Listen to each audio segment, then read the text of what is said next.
Welcome back, dear students. Today we'll be starting our discussion on surface tension and capillarity as discussed earlier. In the last lecture, we discussed some of the numerical problems which might come based upon the Newton's second law, the equation we derived for the shear stress using viscosity. Further, we also learned about the various processes involved in the thermodynamic properties or related to fluid mechanics. We also discussed the concept of bulk modulus and compressibility. So, starting our lecture on surface tension and capillarity, so we can define surface tension as a tensile force acting on the surface of a liquid in contact with a gas or on the surface between two immiscible liquids such that the contact surface behave like a membrane under tension. And further, surface tension is created due to unbalanced cohesive forces acting on the liquid molecules.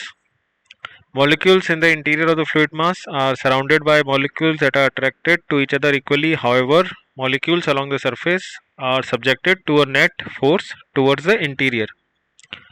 Now, these types of definitions are never very interesting.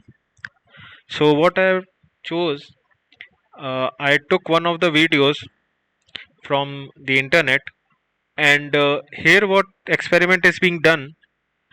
You can consider it as a small insect or a mosquito. So what happens? You can see we have placed this mosquito in the water surface. Now you can see right here that how easily this mosquito is able to float upon the surface without drowning. Is it the case same when the humans are now? Some more videos. We will not get much in depth in this right now. What we need to focus now is upon the definition. So I hope you have got the basic idea of how surface tension works. So let us now try to read again the definition. Now the surface tension we defined as the tensile force acting on the surface of the liquid in contact, okay, with gas or on the surface between two immiscible liquids. So two liquids might also be possible. And what does immiscible means? That these two liquids are not able to mix. Like for example, if you try to mix milk and water, they mix quite efficiently, and those are defined as miscible liquids. Whereas if you try to mix water and oil, you can see that two separate layers are created, and we term them as immiscible liquids. Now surface tension, now we can read that it is created due to unbalanced cohesive forces that are acting on liquid molecules at the fluid surface. Now molecules in the interior of the fluid mass are surrounded by molecules which are attracted to each other equally. So this is the force due to which surface forces develop and surface tension phenomena can be seen.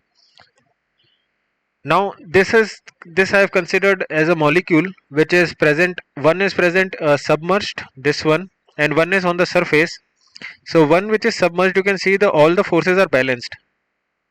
All the forces are 360 degrees surrounded by around the molecule of the liquid inside the submerged condition.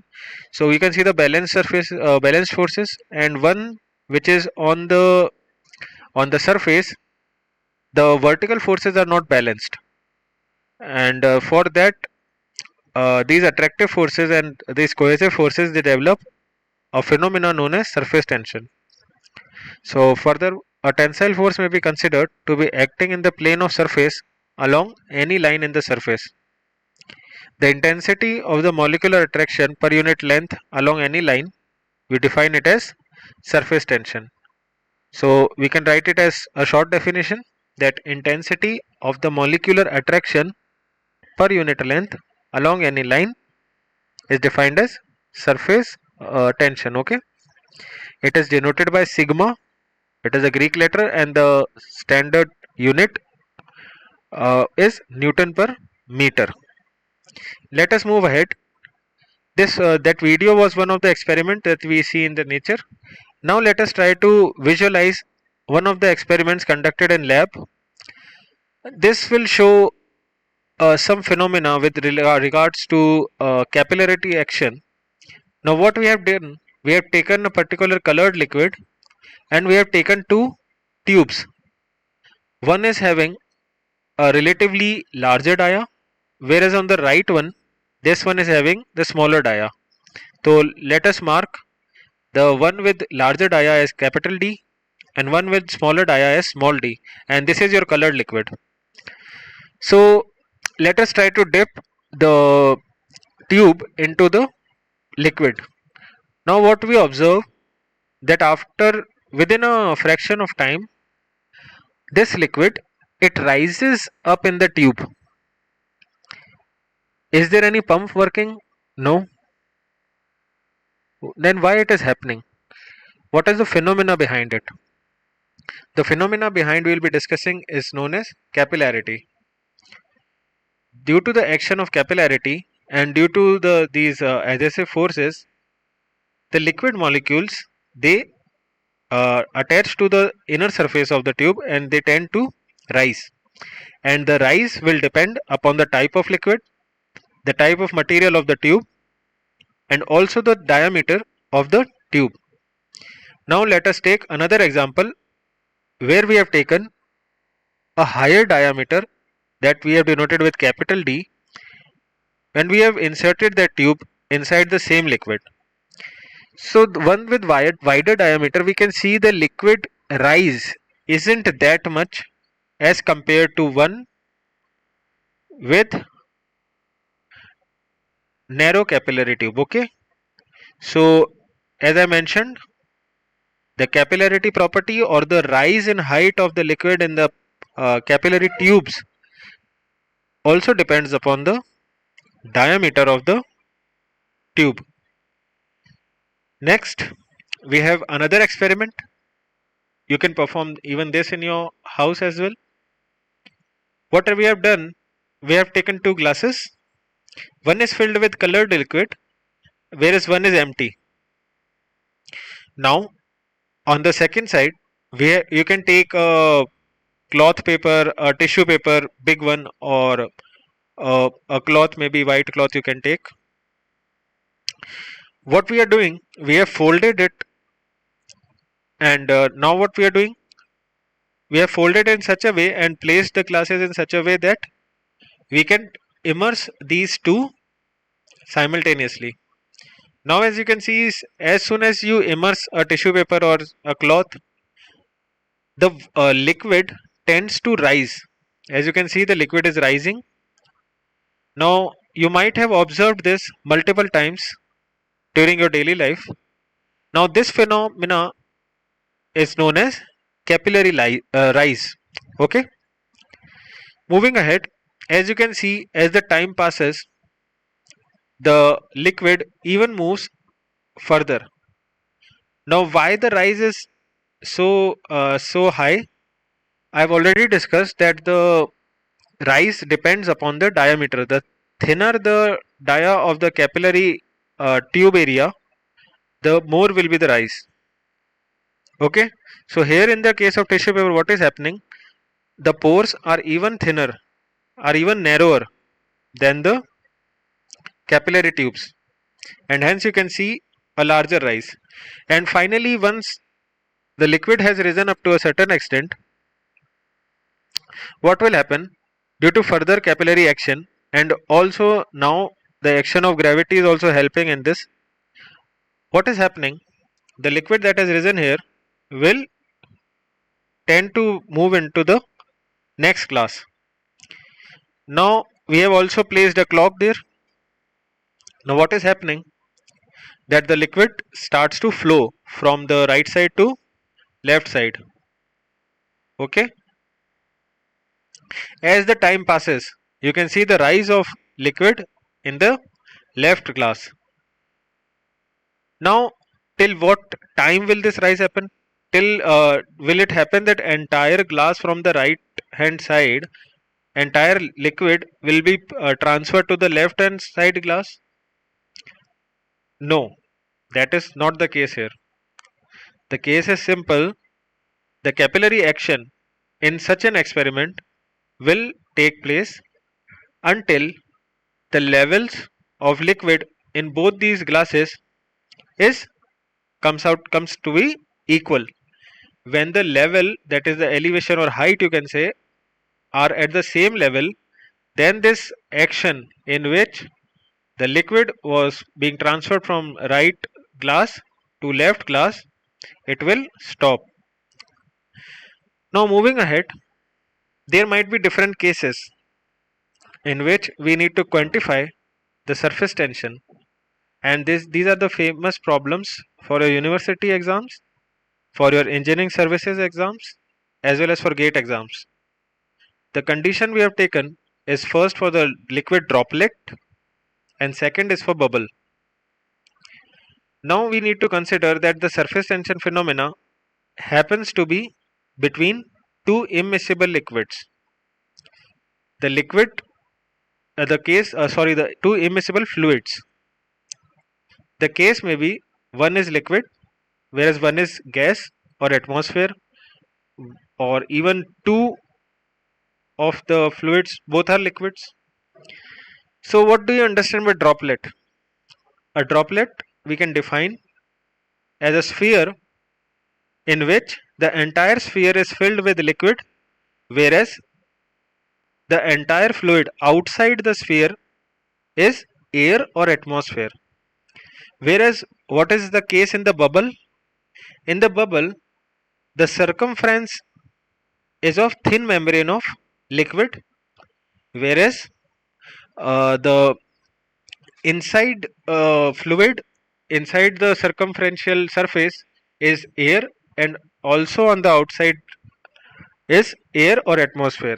So this is the difference between a bubble and a droplet. Now consider a small spherical droplet, let us say of radius capital R. On the entire surface of the droplet, the tensile force due to surface tension will be acting.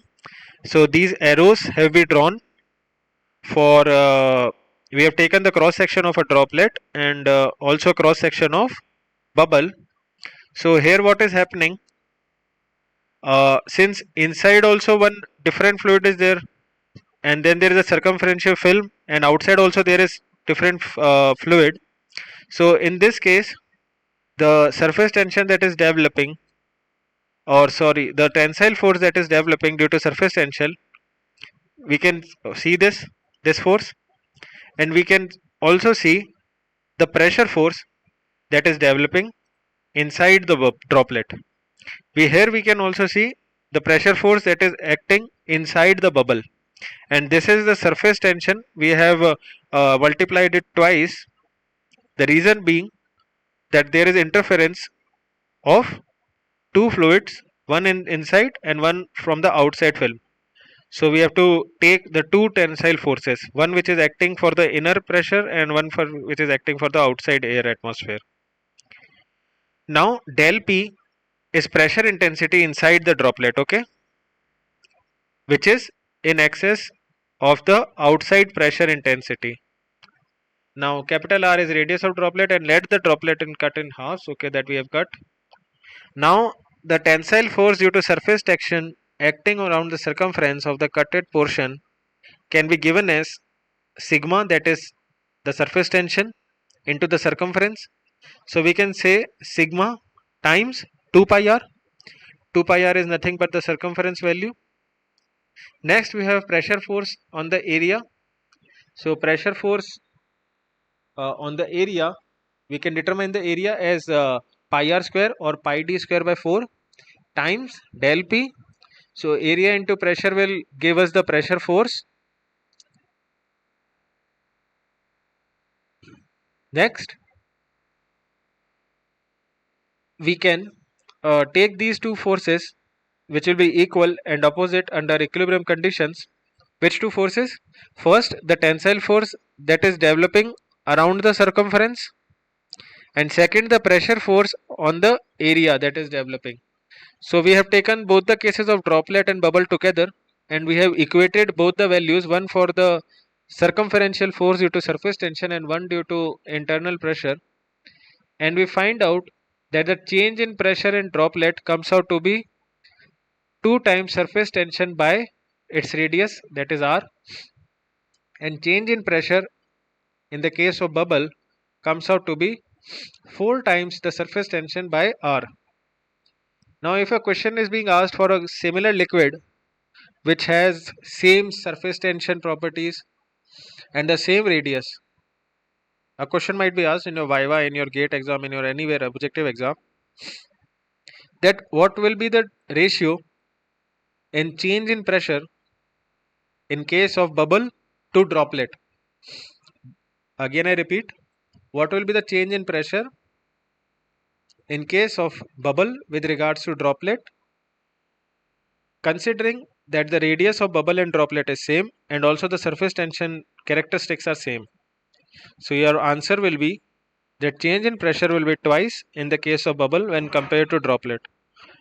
Again, numericals might be given in your university exams, midterm exams, that will ask you to find out one of these values. It might be possible change in pressure is asked, it might be possible that surface tension is asked, or might be radius of droplet or bubble is asked, and you need to put these equations. This is the first equation, this is for the bubble, and this is second equation, this is for the first one is for droplet and second one is for bubble. Now as I discussed earlier, I have written it here also, that a hollow bubble, let us consider a soap bubble in air, has two surfaces in contact with air, one inside and other outside. Thus two surfaces are subjected to surface tension, and this is the reason that we need to consider this. Okay, moving ahead, let us try to solve some examples. So the question says to find the surface tension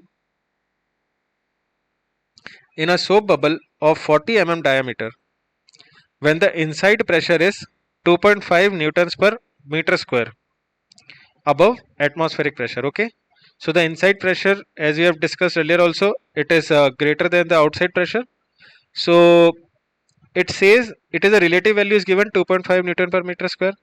I will request you note down these values, move to this previous slide, use these equations and try to find out what is asked. The surface tension in case of a soap bubble is asked, dia is given, inside pressure to outside atmospheric pressure difference is also given. So del P is given to you, sigma we need to find out, capital R value is given to you. So take your time, pause this video and try solving this problem. I hope you have followed my instructions and paused the video. So for those who have tried solving and got this value of 0.0125 newtons per meter, very good. For those who couldn't find the value and haven't tried yet, let us discuss. The diameter of bubble is given, small d, 40 mm, we have converted it into meters. Since the pressure in excess of outside is given in newton per meter square, so it turns out to be del P. So for a soap bubble, we can see the relation was 4 sigma by R. Sorry. So in case we use the diameter, we will use 8 sigma by D. So the value of sigma we can find out by putting these values, and it comes out to be 0.0125 newton per meter. So these are very simple problems. These look simpler. Once you solve some of the problems by yourself, once this lecture is over, it might be possible that after 2 hours you might get confused that okay, sir told that the change in pressure in bubble is twice, and no 4 sigma by r. No, I'm getting confused, and if that confusion starts developing, then it will create a problem when you face the exam, because if you put here the value not as 8 or maybe you put it as 4, the answer you will receive will be different. based upon the particular value, the answer might get double or might get halved. And very interesting thing to note in case of GATE exam, that the paper setters are quite smart and they know what mistakes you will do. So they provide the options which you can infer from the mistakes you have done, and they will provide that particular option also there. And unfortunately, if you get confused, you will mark the right answer. Mark the wrong answer. Now, an easy way to remember is understand the concept. If we take bubble, understand what is the difference. Bubble has two surfaces that are interacting, that need to create surface tension. One is the inside force that is interacting with the inside air, and one is the outside force. So two surfaces are acting. Whereas in the case of droplet, only one surface is acting. So with this, you can say that the pressure change will be twice for that in case of droplet. So with this, I hope you could remember, and at least for one value you need to remember and thoroughly try to remember it. And even if you are not able to remember or memorize it, what I'll recommend you to go through the basics. Understand what are the basic idea. What we have done, we have equated these two values, that is the surface tension force acting along the circumference with the pressure force that is acting along the area of the droplet or the bubble, whatever the case may be. You can equate these two values and you can find out the relevant answer. Why I firstly emphasized on remembering the values, because it makes it easier and makes it time convenient for you to solve these problems. Now moving ahead, let us take a second example where the pressure outside the droplet of water of dia of 0.04 mm. Now in this case droplet is given and the pressure outside is given as 10.32 newtons per centimeter square. It has been asked to calculate the pressure within the droplet if surface tension is given as 0.0725 newton per meter of water. So I request you to solve this problem by yourself. Pause this video.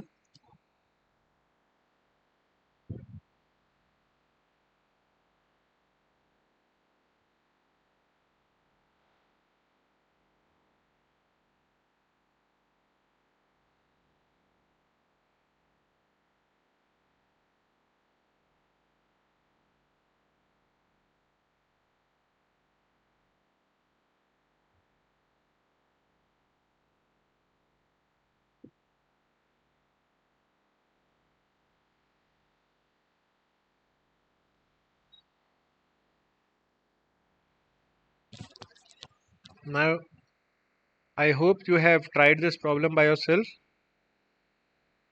Let us try to understand how to solve this problem in case you are not able to get the right answers.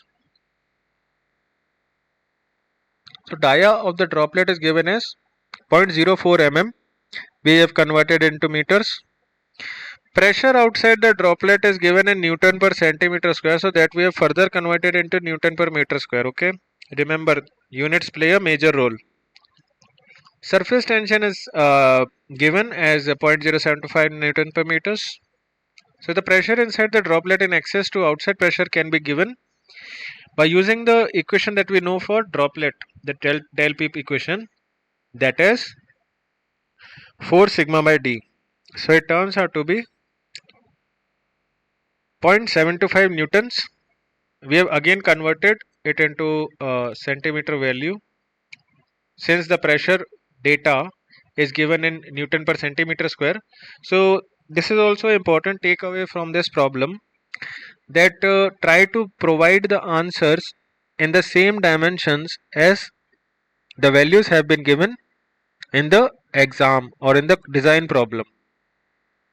If the designer or the design problem has been given in a different unit and you have converted that unit into something totally different and you are providing the answers totally different, so if if you are creating a problem for examiner that he need to manipulate so many things, or might be the field engineer, if he needs to manipulate so many data, he is it will take time and it might create a problem also while converting the unit. So it is better that we provide the units in terms of the units that are given in the problem or that are used in the problem. So the pressure inside the droplet, we can write that also. So the pressure inside the droplet will be equal to change in pressure plus pressure outside the droplet. Okay. So the final answer turns out to be 11.045 Newton per centimeter square. So that's all for surface tension. Now let us discuss the concept of capillarity. I've already shown you the concept, the experimentally how capillarity works using the capillary tubes. We have also seen how surface tension works. Now capillarity can be defined as a phenomena of rise or fall of a liquid surface in a small tube relative to adjacent general level of liquid when the tube is held vertically in the liquid as done in the experiment. So this rise is known as capillary rise, whereas if there is a fall, it is known as capillary depression or capillary fall also you can say. So the attraction or adhesion between the wall of the tube and liquid molecules, when it is strong enough to overcome the mutual attraction of the molecules, it pulls them up to the wall. Hence, the liquid is said that we say that the liquid has wetted the solid surface. Now what here it is mentioned that let us consider a tube. Let us say this is your tube. So it is placed upon a water surface. So what is happening? The water molecules, they tend to get, if in this case the solid molecules and the water molecules tend to develop a better adhesion or better attractive forces as compared to the molecules of the water amongst themselves, or then you might see a rise alongside the walls, and as alongside the walls the rise is seen, we can see that such type of curves can be seen. So this is nothing but the phenomena of capillary rise. Now it is expressed in terms of centimeters or millimeters of liquid, and its value depends upon the specific weight of the liquid, the diameter of the tube, and the surface tension of the liquid. Now we need to again quantify expression for this value. Now expression for capillary rise, let us consider a glass tube of small diameter d opened at both the ends and is inserted in a liquid. The liquid will rise. Let h be the height of the liquid in the tube, and under a state of equilibrium the weight of the liquid of height h is balanced by the force at the surface of the liquid in the tube. Okay, this force, the force on the surface of the liquid, is balanced by the weight of the liquid. Otherwise, due to these cohesive forces, if the weight is not acting, the water might rise even further. Okay, the force at the surface of this liquid in the tube is due to surface tension. So we have taken the value as the circumferential 2 pi r times the surface tension, that is sigma. So 2 pi r sigma. Okay, now theta is the angle of contact between the liquid and glass tube, sigma is the surface tension of the liquid, and the weight of the liquid of height h in the tube can be given as area of the tube times h times its density times gravity. So rho we have taken as density of liquid, and the vertical component of the surface tensile force, we can define it as sigma times circumference times cos theta, because we are taking the vertical components, and you can see how we have taken the angle theta along which planes. So why we have taken the cos theta component and not sin theta component? Okay, because we are taking vertical components and equating and balancing it to the weight. Now for equilibrium we equate these two equations and we find out the expression which gives us the capillary rise in a particular tube. So it comes out to be 4 sigma cos theta by rho gd. Now again some things to note here. the rise depends upon the is directly proportional to the surface tension, whereas it is inversely proportional to the density of the liquid, also the diameter of the tube. So again, if relatively the diameter of capillary tubes is less to the other one, then the capillary rise seen will be higher. Okay, moving ahead, expression for capillary rise. The value of theta between water and clean glass tube is approximately, we take it as 0, and hence cos theta is equal to unity. So we can take that rise of water, and mind it that this expression will work only when the case is of water and clean glass tube, because this value of angle of contact depends highly upon type of liquid and type of solid material. Now further, if theta is less than 90 degree, the liquid is said to wet the solid. Okay, however, if theta is greater than 90 degree, the liquid is repelled and tries not to wet. Let us see this example. Now this angle, if it is less than 90 degree, that is in this range, then it will rise, and if it is greater than 90 degree, that is in this range, the meniscus curve will be in this fashion, and the water will try to repel itself from the surface, and the capillary depression might be observed. So for example, water wets the glass but not wax, and mercury on the other hand does not wet glass. So if you place the glass in mercury, then no rise will be seen. Okay, so this is the example of mercury and glass tube, and water and glass tube. As you can see, capillary depression can be seen here, and the capillary rise can be seen here. Now expression for capillary fall can be calculated. So if the glass tube is dipped and the level of mercury in the tube will be lower than general level of outside as shown, so height of depression can be calculated similarly. So let h be the height of depression in tube, and then in equilibrium two forces are acting on mercury inside the tube. So first one is due to surface tension acting in downward direction. So we can quantify it vertically. Just see the angle which we have taken, and we take it as then surface tension times pi d, that is the 2 pi r, that is the circumference, times cos theta, which gives us the vertical component.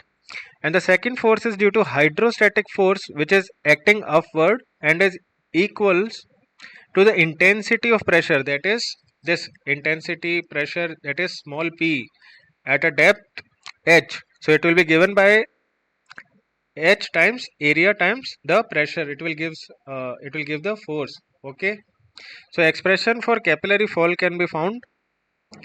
So equating the two, we get a similar expression. Okay,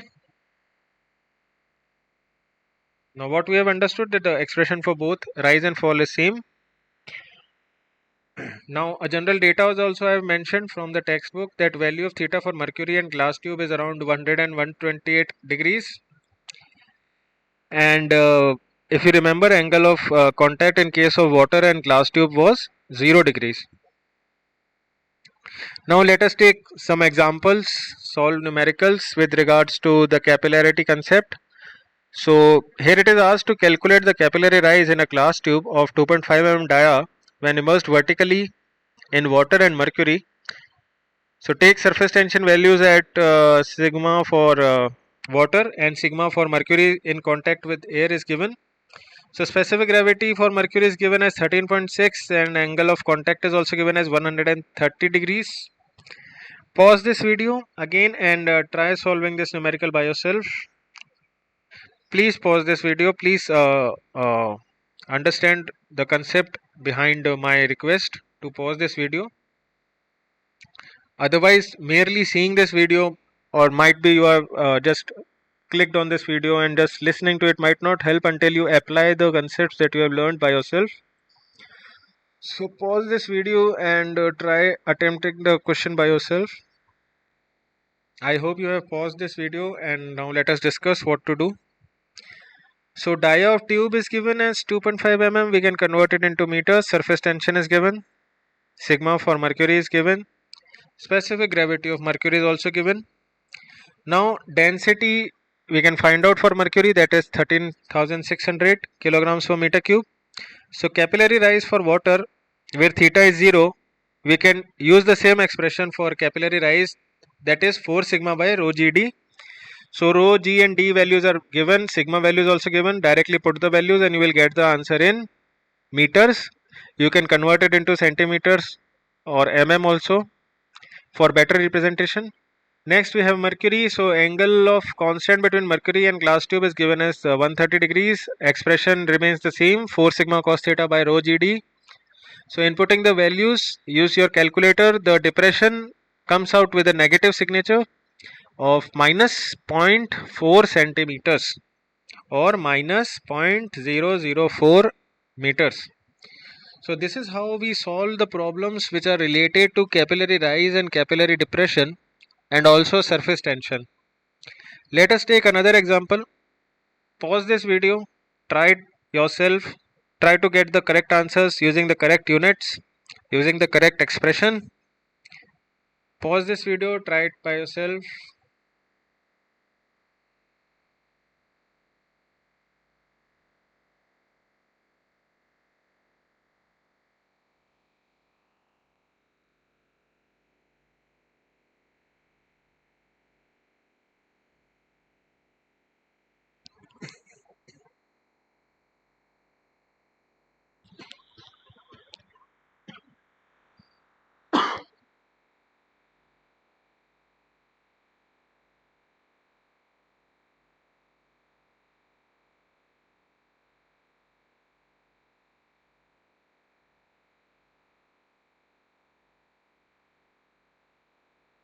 I hope you have tried this yourself. Now let us try to find the solutions. Now what we need to do, same method. We have converted first of all the units in a similar value. We have taken the height in meters, sigma in Newton per meters. Let the dia of the tube be d, small d, angle of theta for water we know is 0 degrees. So using the same expression we can find out the diameter of the tube as 1.5 centimeters. So we can recommend that minimum diameter of the tube should be 1.5 centimeters. So that's all for this lecture on capillarity and surface tension. In the next lecture, we will be discussing about the various flow analysis techniques, the various terms which are related to it, and what is the phenomena behind it.